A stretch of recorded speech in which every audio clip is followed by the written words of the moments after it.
UP के कानपुर में ठंड का जानलेवा अटैक हुआ है। उत्तर प्रदेश के यूपी कानपुर में हार्ट अटैक से कोहराम है। 36 घंटे में 25 लोगों ने हार्ट अटैक से दम तोड़ दिया।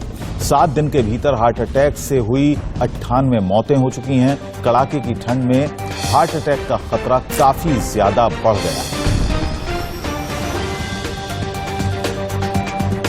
इस वक्त की बड़ी खबर हम आपको बता रहे हैं।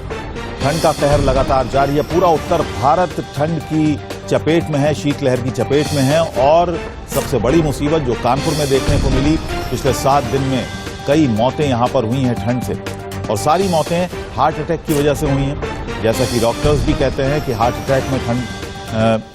अटैक का खतरा ठंड में बढ़ जाता है, सर्दी के मौसम में बढ़ जाता है।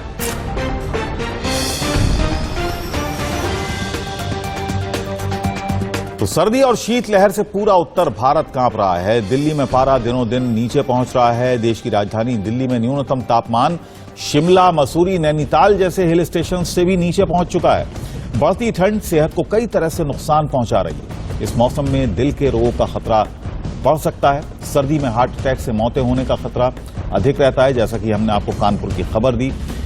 घटते तापमान की वजह से खून की नसें सिकुड़ने लगती हैं। बढ़ती ठंड को ध्यान में रखते हुए कार्डियोलॉजी संस्थान ने दिल के रोगियों को सावधानी बरतने की सलाह भी दी है और लगातार आगे भी दे रहे हैं। उधर कानपुर में लगातार पड़ रही कड़ाके की ठंड से लोगों का जीना मुहाल हो गया है। जनवरी महीने में 108 लोगों की जानें अब तक जा चुकी हैं। इसको देखते हुए कार्डियोलॉजी इमरजेंसी में डॉक्टरों की एक्स्ट्रा टीमें लगाई हैं। साथ ही कुछ एक्सपर्ट्स डॉक्टरों को लगाया गया है। जो भी मरीज अस्पताल में आए उसको फौरन ट्रीटमेंट किया जा सके। और क्या इंतजाम वहां पर हैं, सुनिए। प्रोफेसर विनय कृष्णा हैं, निदेशक कार्डियोलॉजी कानपुर से। पखवाड़ा है जिसमें कि जो बच्चे हमारे विगत 2 वर्षों में या 3 वर्षों में जो छूट गए हैं वैक्सीनेशन से, उनके 1 या 2 वैक्सीनेशन छूट गए हैं, उन सभी बच्चों को टारगेट करके उनको वो वैक्सीन लगाई जा रही है। क्योंकि पिछले 2 साल में जो कोविड की बीमारियां आई थी, उसकी वजह से रूटीन इम्यूनाइजेशन में कुछ लोग बच्चे छूट गए थे हमारे। तो छूटे हुए बच्चों को हमने हेड काउंट सर्वे करा के जो बच्चे हमारे छूटे मिले हैं उनको हम वैक्सीन लगवा रहे हैं। ये सब कब से कब तक चलेगा? ये 9 तारीख से लेकर के और 23 तारीख तक ये पखवाड़ा चलेगा। उसके बाद फरवरी में भी है और मार्च में भी है। 3 पखवाड़े किए जाएंगे। में दर्द था और जो है मतलब बीपी बढ़ गया, अब थोड़ा नॉर्मल है। अभी तक तो ठीक है। हाँ, डॉक्टर जो है लेके गए अंदर इको के लिए, इको कराने के लिए ले गए। अब ये तो डॉक्टर ही बता सकते हैं, हम डॉक्टर तो है नहीं। ठंड तो पड़ रही है, रात में थोड़ा सा कुछ काम के लिए निकले हैं तो इनको जो है मतलब ठंड लग गई है। जहाँ तक मेरे हिसाब से तो ठंडी लगी, बाकी तो डॉक्टर चेकअप करके बता सकते हैं। कार्डियोलॉजी में बहुत युद्ध स्तर पर ऐसे मरीजों को उपचार तत्परता से प्रदान करने के लिए बेस्ट पॉसिबल एफर्ट कर दिए गए हैं। सरकार द्वारा पर्याप्त बजट दिया गया है जिसमें कि सभी दवाएं और जो सभी डिस्पोजेबल्स संस्थान में उपचार के लिए उपलब्ध हैं। मरीज को कोई भी चीज़ बाजार से लेकर नहीं आनी पड़ेगी। एक एक गोली, एक एक दवा, इंजेक्शन सब कुछ अस्पताल में ही उपलब्ध है। ये सबसे बड़ी आवश्यकता थी, इसको हम लोगों ने पूरा किया है। दूसरा, इमरजेंसी में एक्स्ट्रा डॉक्टर्स की ड्यूटी सीनियर रेजिडेंट्स की लगाई गई है। जो कार्डियोलॉजिस्ट हैं वो लोग जो है राउंड द क्लॉक वहाँ पे ड्यूटी कर रहे हैं और जिससे कि मरीजों को जल्दी से जल्दी उपचार की सेवा मिल सके। तो हमारे साथ खास मेहमान हैं डॉक्टर विवेक गुप्ता, इस वक्त जाने माने कार्डियोलॉजिस्ट हैं। डॉक्टर विवेक, ये बताइएगा कि हर बार ये बताया जाता है कि सर्दियों में हार्ट अटैक का खतरा बढ़ जाता है, दिल से जुड़ी बीमारियों का खतरा बढ़ जाता है। तमाम तरह के उपाय भी डॉक्टर्स बताते हैं, चिकित्सा से जुड़े लोग बताते हैं। लेकिन इस बार जो कानपुर से खबर आई है, पिछले 7 दिनों की अगर हम बात करें, 25 से 30 लोग हार्ट अटैक का शिकार हुए और खबर यह भी है कि सब कम उम्र थे। ये बड़ा अनयूजुअल है इस बार।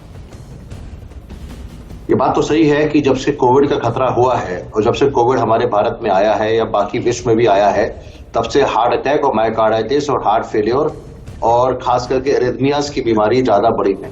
मैं खुद लखनऊ का रहने वाला हूँ। कानपुर एलपीएस से मेरा बहुत अच्छा नाता रहा है, मैं काम भी किया वहां पे जी। तो ये इस जाड़ों में या सर्दियों में जब टेम्परेचर 5 के आसपास पहुंचता है, तो जैसा आपने बताया भी अभी टीवी पे कि जो हमारी धमनियां होती हैं, आर्टरीज होती हैं, वो हमारी कुछ सिकुड़ जाती है। मैं आपको डायग्राम दिखाना चाहता हूँ, टीवी पे अगर हो ये मॉडल है पब्लिक की जानकारी के लिए, क्योंकि all these things are actually education.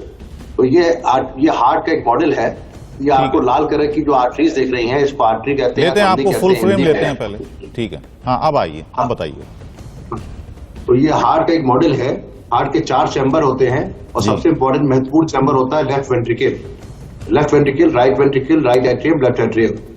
जो लेफ्ट वेंट्रिकल होता है वही पंप करता है, जो पूरे शरीर को सप्लाई करता है, और इसी के अंदर जो मेजर अटैक होता है वो इसी मायोकार्डियम में होता है इसके। ये आपको पतली पतली जो आर्टरी दिख रही है लाल वाली, ये आर्टरीज है कोरोनरी आर्टरी। और ये कोरोनरी आर्टरी जो होती है, ये इसकी चौड़ाई केवल 3 मिलीमीटर या 2.5 मिलीमीटर होती है।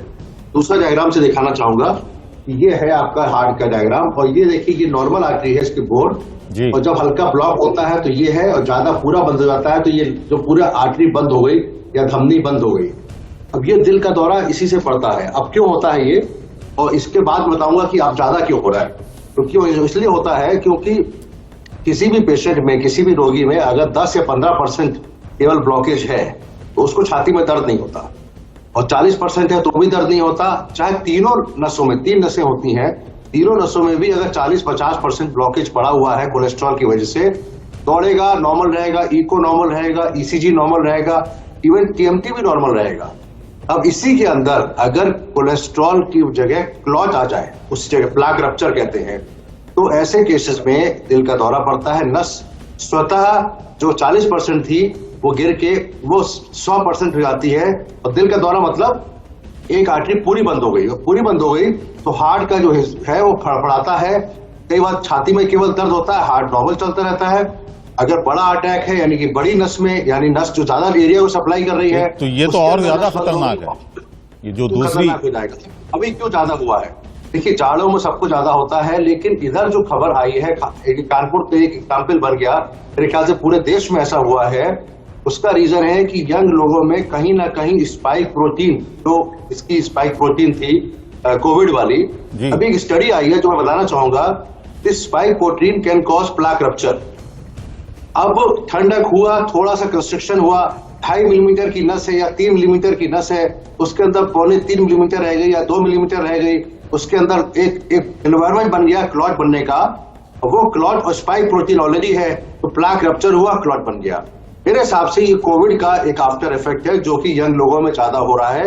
यंग लोगों में ज्यादा इसलिए हो रहा है कि जो एल्डरली होते हैं उसकी नसों में जो ब्लॉकेज होता है कोलेस्ट्रॉल, उसमें कैल्शियम जमा होता है, वो एक प्रोटेक्शन की तरह काम करता है, उसमें प्लाक रप्चर चांसेस कम होते हैं। अच्छा, ये बताइए डॉक्टर साहब ये बताइएगा, जो दूसरा कारण आपने बताया कि जिसमें ब्लॉकेज तो होता है लेकिन पता नहीं चल पाता है, किसी तरह का दर्द नहीं होता है और व्यक्ति नॉर्मल रहता है बिल्कुल, ऐसे में तो फिर सभी लोग जितने भी हैं उनको जांच करानी चाहिए। बिल्कुल सही बात कही। देखिए, आपने बड़ी इंपॉर्टेंट बात कही है। जो नॉर्मली हम लोग प्रोटोकॉल होता है हार्ट का, उसमें ईसीजी, टीएमटी, इको और कोलेस्ट्रॉल की जांच करके हम लोग एक नॉर्मल सोचते हैं, एश्योर्ड हो जाते हैं कि एवरीथिंग इज फाइन, मेरा ईसीजी ठीक है, मेरा एको भी ठीक है, एको मतलब हार्ट की पंपिंग, और मेरा ट्रेडमिल टेस्ट में दौड़ किया, 9 मिनट दौड़ा आराम से, कोई छाती में दर्द नहीं हुआ और मैं ठीक हूं। लेकिन ये 40%, 50%, 20%, जो 60% वाले ब्लॉकेज हैं वो नहीं पता लगते। मैं सबको राय दूंगा जो अफोर्डेबल है। डॉक्टर शैलेंद्र जैन भी हमारे साथ आ गए हैं। ठीक है, डॉक्टर शैलेंद्र जैन भी आ गए हैं, जाने माने पल्मोनोलॉजिस्ट हैं। डॉक्टर शैलेंद्र, यहाँ पर डॉक्टर विवेक हमें बता रहे थे कि बहुत सारे ऐसे केसेस होते हैं जिसमें कोई पता ही नहीं चलता है, ब्लॉकेट का पता ही नहीं होता है और व्यक्ति चलता फिरता रहता है, लेकिन जैसे ही थोड़ी सी प्रॉब्लम होती है उसको दर्द महसूस नहीं होता है, लेकिन वो पीड़ित होता है हार्ट अटैक से। बड़ा अटैक भी आ जाता है, छोटे अटैक भी आ जाते हैं, तो ऐसे में ये स्थिति बड़ी खतरनाक होती है। कैसे इसकी पहचान की जा सकती है? डॉक्टर विवेक ने जैसे बड़ा अच्छे तरीके से डायग्रामेटिक रिप्रेजेंटेशन दिया ब्लॉकेज के बारे में, तो ये समझिएगा जैसे डॉक्टर विवेक कह रहे थे कि अगर हार्ट के अंदर 3 या 4 रक्तवाहिनी नहीं होती हैं, उसके अंदर 40-50% ब्लॉकेज हो भी जाता है तो आपको पता नहीं चलता। इनफैक्ट वो टीएमटी भी काउंट नहीं होता। कोई ब्लॉकेज सिग्निफिकेंट तब हो जाता है जब उस ब्लॉकेज की मात्रा 75% से ज्यादा होती है। बिकॉज अगर हम फिजिक्स में फॉर्मूला पढ़ते थे वेलोसिटी के 4r², अगर आपने उसका डायमीटर रेडियस 5% कम किया तो जो ब्लड का फ्लो है 25 से 30% कम हो आता है। तो कोई भी ब्लॉकेज अगर 80% से ज्यादा रहता है या 75% से ज्यादा होता है तो वो बहुत सिग्निफिकेंट हमारे लिए ब्लॉकेज हो आता है, अनटिल अनलेस हार्ट का एक पर्टिकुलर पोर्शन होता है जिसको हम लेफ्ट मेन आर्टरी बोलते हैं, जिसका 45 to 50% ब्लॉकेज भी सिग्निफिकेंट होता है। आपने पूछा कि अब इसको डायग्नोज कैसे करें, कंफर्म कैसे करें कि साहब इस ब्लॉकेज का हमें का पता कैसे लगेगा और इसका हमें इलाज क्या करना है। तो ये समझिएगा सबसे अच्छा तरीका है कि आप किसी भी अच्छे कार्डियोलॉजिस्ट के पास या फिजिशियन के पास जाके अपना रूटीनली हर साल एक चेकअप कराइए।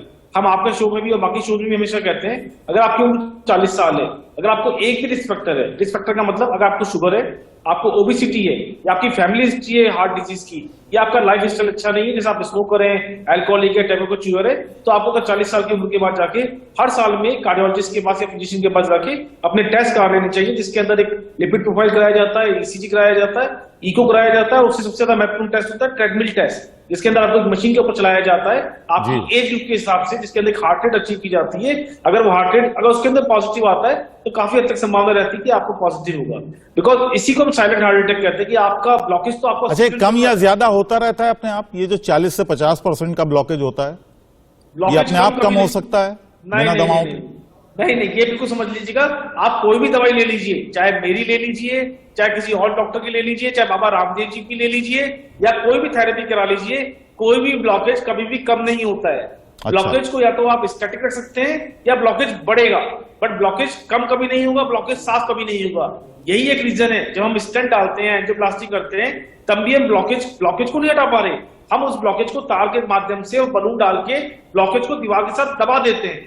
ब्लॉकेज को हटाना, कैल्शियम को रिमूव करना, it is next impossible. Blockage वहां रहता है और ब्लॉकेज धीरे धीरे बढ़ता है। अब जैसे हमने कानपुर के अंदर इस साल देखा कि एकदम 50 लोग 100 लोग मर गए हार्ट अटैक की वजह से। जी, 7 दिन में 98 लोगों की खबर आई। 7 दिन के अंदर 98 लोग मर गए, डेफिनेटली वरीसम फिगर है। बट हमारे देश में सबसे बड़ी दिक्कत क्या है कि हम अब एक तो रूटीनली अपना कभी भी मेडिकल चेकअप नहीं कराते। आप देखिए, सिर्फ मेट्रोज में कल्चर स्टार्ट हुआ है पिछले कुछ सालों से कि हम अपना एनुअल हेल्थ चेकअप कराते हैं। एक तो वजह वो, दूसरा ये हम हमेशा कहते हैं अगर आपकी उम्र 40 साल से ज्यादा है और इतनी भीषण ठंड पड़ रही है तो 3 बातों का ख्याल हमेशा रखिए। आप सुबह 9 बजे से पहले घर से बाहर निकलेंगे और शाम को 6 बजे के बाद घर से बाहर बिल्कुल नहीं निकलेंगे, पहली बात। दूसरी बात, अगर आपको कभी भी ऐसा लगता है कि मुझे छाती में भारीपन हो रहा है या छाती के नीचे जलन हो रही है, उसको कभी भी एसिडिटी समझने की गलती ना करें। अगर आप रिस्क फैक्टर में आते हैं, छाती में भारीपन है, जलन रहती है, जबड़ों में दर्द होता है, पीछे दर्द होता है, लेफ्ट हैंड में दर्द हो रहा है, चलते हुए आपकी सांस फूल रही है, या आपको ऐसा लगता है कि जो काम मैं 5 दिन पहले कर पा रहा था आज मैं वो काम नहीं कर पा रहा हूँ, मतलब 5 दिन पहले तो मैं 2 किलोमीटर पे चल पाता था, आज मैं 1 किलोमीटर पे चल पा रहा हूँ, तो जरूर जाके डॉक्टर के पास अपनी जांच कराइए। अदरवाइज इसी तरीके से अगर आप मिस करते रहेंगे, सिम्टम्स धीरे धीरे एग्रेवेट करते रहते हैं। बिकॉज हमारा अनुभव ये कहता है अगर हार्ट की मेन सिस्टम लेफ्ट मेन कहते हैं, अगर वो ब्लॉकेज नहीं है, बाकी किसी और में ब्लॉकेजेस हैं, तो आपको पर्टिकुलरली वार्निंग साइन देते हैं। वार्निंग साइन का मतलब आपको पता लगेगा कि साहब मुझे छाती में भारीपन हो रहा है, मेरी सांस फूलना स्टार्ट हो गई, मेरा दम फूलना स्टार्ट हो गया, आपको वार्निंग साइन मिलते हैं। उन वार्निंग साइन को अगर आपने नजरअंदाज कर दिया तो ये मैसिव हार्ट अटैक होता है। कई बार आपको इतना वक्त भी नहीं मिलता कि आप अस्पताल पहुंच पाए। जी डॉक्टर विवेक, बहुत सारे उपाय उन्होंने बताया कि सुबह 9 बजे से पहले आप घर से बाहर ना निकलें या शाम को 6 बजे के बाद घर के बाहर ना निकलें। आमतौर से लोग इस तरह की जो सुझाव होते हैं मानते भी हैं, और ये कहा जाता है कि मॉर्निंग वॉक को बिल्कुल पूरी तरह से अवॉइड किया जाना चाहिए इस मौसम में। एक आम व्यक्ति जिसको कभी कोई हार्ट प्रॉब्लम ना रही हो और उसको अगर सर्दी में सीने में दर्द की या जकड़न की किसी तरह की कोई शिकायत होती है, तो क्या ये कारण बन सकता है उसको कि वो एक हार्ट पेशेंट हो रहा है सिर्फ सर्दी की वजह से? देखिए, चिंता की बात इस समय ये है कि यंग लोगों में हार्ट अटैक हो रहा है और यंग लोगों में सडन डेथ भी हुई है जी। अब ये बात तो पक्की बात है कि जितना ज्यादा ठंडा होगा, टेम्परेचर जितना ज्यादा डाउन होगा, उसमें हार्ट की नसों में कंस्ट्रिक्शन होने के यानी कि सिकुड़ने के चांसेस ज्यादा होते हैं, and that can itself lead to clot formation और हार्ट अटैक। अब यंग, देखिए, ये तो मैं हमेशा से कहता रहा हूं कि आप morning walk should not be a morning walk. आप नींद पूरी करके आराम से 6, 7, 8 बजे निकले तो आराम रहता है और वॉक करना चाहिए। लेकिन ये पक्की बात है कि जहां टेम्परेचर ज्यादा डाउन है, अभी 2-3 हफ्ते में सुधर जाएगा, उसके बाद you can come back to normal. लेकिन अभी जो मेरे दिमाग में बात चल रही है कि यंग लोगों में क्यों हो रहा है जी। देखिए, जो कोविड से इफेक्ट हुआ है वो पूरे देश में यंग लोगों में भी हुआ है, और जो लोग ससेप्टेबल हैं, जिनको डायबिटीज है या जिनकी फैमिली में हार्ट की प्रॉब्लम है, जिनको हाई ब्लड प्रेशर है, जिनको मानसिक तनाव ज्यादा है, या सिगरेट या धूम्रपान करते हैं, या वो अल्कोहल की हिस्ट्री रही है उनकी, या उनके इम्यूनो कॉम्प्रोमाइज्ड हैं, या किसी को कैंसर की बीमारी है, या पहले हार्ट की प्रॉब्लम हो चुकी है। ये सारे ग्रुप को स्पेशल ध्यान देना पड़ेगा। मैं यंग लोगों की बात कर रहा था। अगर 40 साल का कोई आदमी है या 35 साल का है, उसके फादर या मदर को डायबिटीज या हाई ब्लड प्रेशर या हार्ट की प्रॉब्लम या बाईपास सर्जरी या एंजियोप्लास्टी हो चुकी है, वो स्पेशली वल्नरेबल पॉपुलेशन है। तो यही पॉपुलेशन है जो कानपुर में बढ़ा या पूरे देश में बढ़ा। डाटा एक जगह का मिला है, मेरी सोच है कि हर जगह में डेटा बढ़ा है, हमारा अपोलो हॉस्पिटल में भी डेटा बढ़ा है। तो ये चूंकि कोविड से हार्ट का मायोकार्डियम, हार्ट के अंदर की आर्टरीज, प्लाक रप्चर होने की टेंडेंसी बढ़ी है, इसलिए we have to be more careful for next 1 और 2 ईयर्स। जिनको वैक्सीन लगी है, उस वैक्सीन से हमको कोविड होने से बचाता है, लेकिन वैक्सीन लगने से हार्ट की बीमारी होने से कोई बचाव नहीं आता। और कोविड 99% पॉपुलेशन इंडिया को हो चुका है या 95 को हो चुका है। They all are susceptible. तो हमको ठंडक में जो आर्टरी थोड़ी कंस्ट्रिक्ट हुई, इसकी वजह से ये देखने को मिला। अब बचाव में बिल्कुल सही है, डॉक्टर साहब ने कहा कि अर्ली मॉर्निंग वॉक ना करके लेट इवनिंग वॉक ना करें, घर पे रहें।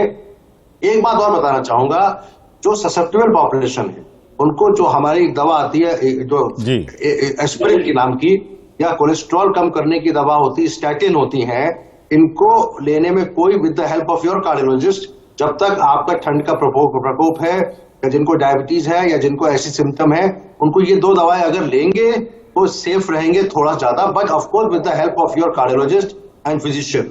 दूसरी बात अब से आती है कि हम ये जब तक चल रहा है तब तक क्या करें। अब करने के लिए तो हमको बहुत कुछ करना है। ये 2 दवाई के अलावा मेरे ख्याल से एक मानसिक सुकून, एक टेंशन फ्री लाइफ रखिए। आप ये सोचिए कि सब कुछ ठीक होगा। पॉजिटिव थॉट प्रोसेस, भगवान को याद करना, इस तरह खास करके ससेप्टेबल पॉपुलेशन बात कर रहे हैं, हर आदमी की बात नहीं कर रहा हूँ, भगवान सबको याद करना चाहिए। जो ससेप्टेबल पॉपुलेशन है, मैं आपको बता दिया, फिर से रिपीट करूंगा, जिनको डायबिटीज अनकंट्रोल्ड है, जिनको किडनी की प्रॉब्लम है, जिनको पहले बाईपास हो चुका है, जिनको पहले एंजियोप्लास्टी हो चुकी है। ठीक है डॉक्टर साहब, बने रहिए आप हमारे साथ। एक छोटे से ब्रेक का वक्त हो गया है, हम लौटेंगे। एक छोटा सा यहाँ पर ब्रेक ले रहे हैं, फौरन हाजिर होते हैं।